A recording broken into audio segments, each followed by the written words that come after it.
Hello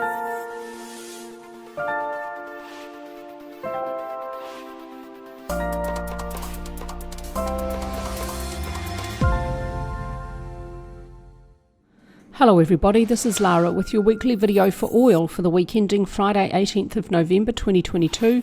I'm recording the video after 5 p.m. Eastern Standard Time, so I have final volume data and final daily candlestick. Overall, I am still expecting a large bounce is most likely to continue. Price is now at support, about 77.5. It's bounced up off that and produced a long lower wick on the daily candlestick for Friday, which looks like Monday should start an overall bounce higher. Elliott wave analysis first, classic analysis last. Both my Elliott wave counts at the weekly chart level from this low to this high see an impulse complete. And I'm labelling it cycle wave 1. It lasted over a year, so that looks about right for a cycle degree wave. The impulse is labelled primary 1, 2, 3, 4, 5.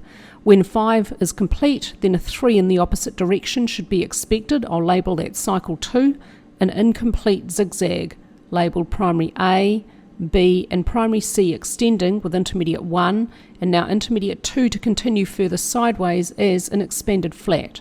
2 may not move beyond the start of 1 above 123.68. The upper edge of this channel will be important in coming months. It may provide support eventually if cycle 2 gets down to find support at this trend line. This trend line has strong technical significance. It's been tested a few times before and further off to the left of the chart. Cycle 2 may not move beyond the start of 1 below 10.24. Cycle 2 is expected to take months to complete, and it is expected to quite likely be very choppy and overlapping. Intermediate 3 down within it could be quite strong though and a little bit clearer. It is most likely to subdivide as an impulse. At the daily chart level, here's the end of primary B within this high here. This is a bit clearer, sorry about that, is this high here. So here is the end of primary B within the zigzag of cycle 2 and the start of primary C, which may be extending, a leading contracting diagonal for intermediate 1, an incomplete expanded flat for intermediate 2, A, B, C, flat correction subdivide 3, 3, 5, and wave B within a flat can move beyond the start of A. The common range for B waves within flats is from 1 to 1.38 times the length of wave A. Here minor B is 1.79 times the length of minor wave A. Minor wave C, if intermediate 2 is an expanded flat, minor C would be expected to subdivide as a 5-wave motive structure, so it may be either an impulse or an ending diagonal. The first wave up here looks quite like a zigzag, and so that suggests an ending diagonal for minor C, because within an ending diagonal all of the subwaves 1, 2, 3, 4 and 5 may only subdivide as zigzags.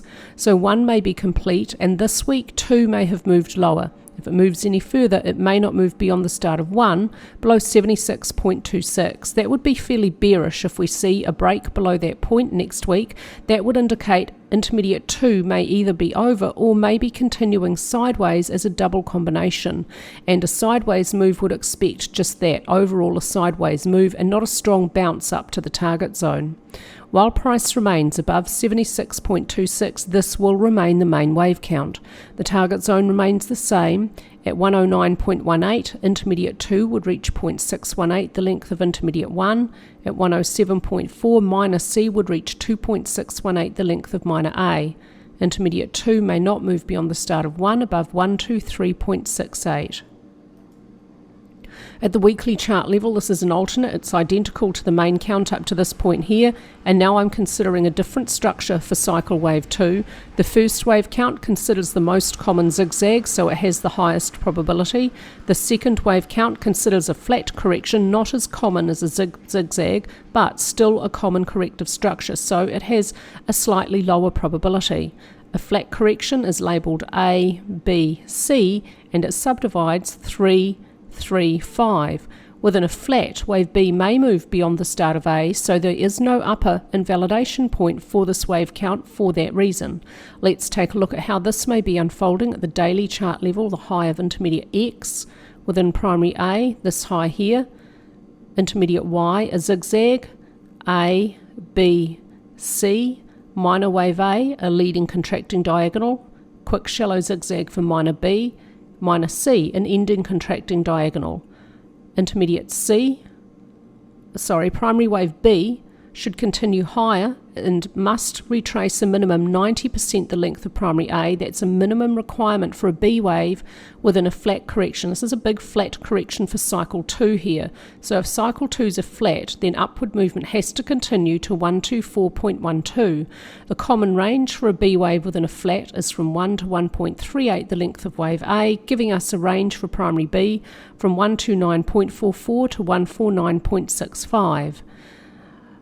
Within primary B, intermediate A may be a leading contracting diagonal with minor 1 complete, minor 2 moving lower this week, may not move beyond the start of 1 below 76.26.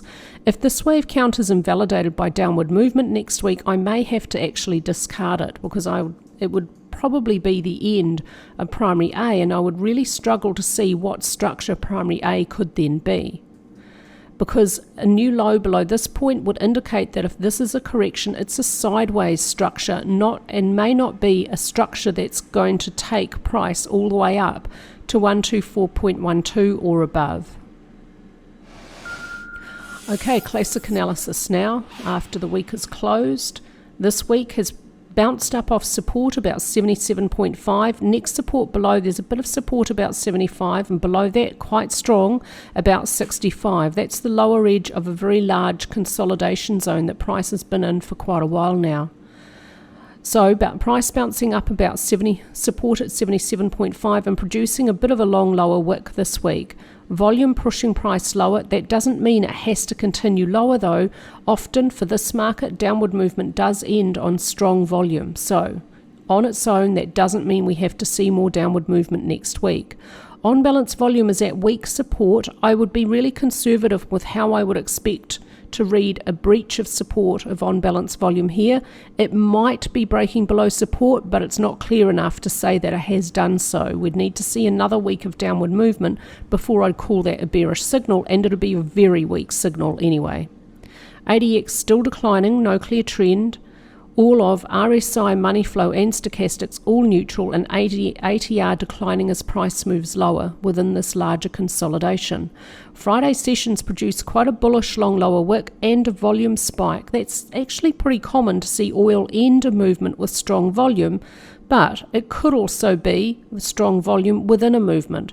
But the bullish long lower wick is bullish enough to expect that support about 77.5, at least for now, is likely to hold. So let's look for a bounce early next week to resistance about 85. On balance, volume is given a weak bearish signal though, rather a weak signal, but it is a bearish signal, contradicts the view that support may hold. So if 77.5 gives way, 75 is the next level. ADX at the daily chart level is giving us a strong bearish signal, telling us there is a new downward trend and price has been trending lower for a little while. There's a very long way to go before this trend may become extreme, but it has to overcome support of the larger consolidation first before we can really have confidence that a new big downtrend for oil is underway.